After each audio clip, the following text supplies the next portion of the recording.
2 U.S. airlines suspended flights to Hong Kong following the first fatality there, with 10 more cases confirmed on a cruise ship quarantined in Japan. Now, to talk a bit more about this with me, let's bring in our Oliver Farry, who's based in Hong Kong. Oliver, the government has now announced that people coming back to Hong Kong from mainland China will now actually have to quarantine themselves. This is all starting on Saturday. Saturday's still quite a few days away. Why aren't they starting this quarantine now? Well, it seems to be because of the reasons the Hong Kong government has been given for not closing the border until now. The main reason would appear to be it disrupts logistics, although logistical companies in Hong Kong say that that would not be a problem, as all drivers are tested for temperatures before they set off every day. There are, however, quite a lot of Hong Kong people who either work in Guangdong province in Shenzhen or Guangzhou and cross the border every day, or go in the other direction, Hong Kong permanent residents who live in Shenzhen, who are priced out of the housing market in Hong Kong and decide to live there, so they cross the border every day as a result. About 80 to 85% of those crossing in the last few days have actually been Hong Kong permanent residents, so that's going to cause a problem for them, of course.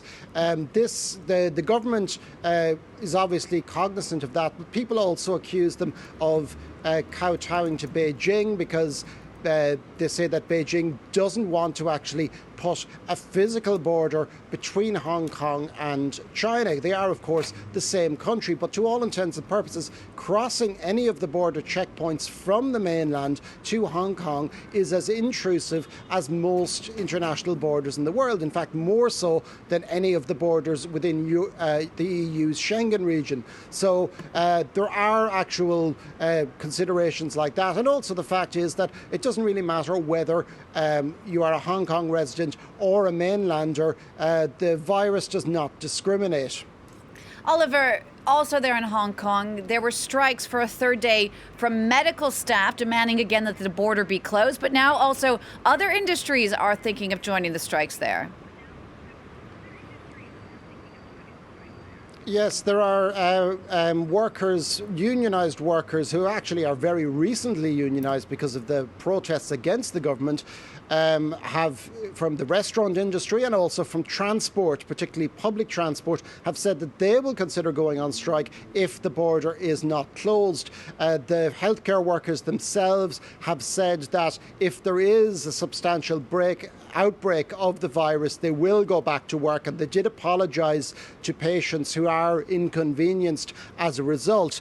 But there definitely is a sense of urgency here. There were 3 new cases today, not confirmed as of yet, but 3 people who did test positive for the symptoms. 2 of those are relatives of a person, a 60-year-old man, who was confirmed earlier this week. And there's also 3,200 passenger and crew on a cruise ship at one of Hong Kong's 2 international terminals has been quarantined after 30 staff tested positive for symptoms there, and they have been sent into quarantine, or rather sent to hospitals on land, while the rest of the passenger and crew have been quarantined there. Taiwan has also, it refused that actual ship, and it has also ordered anyone travelling from Hong Kong, be they Taiwanese citizens or Hong Kong or otherwise, to do a 14-day quarantine also.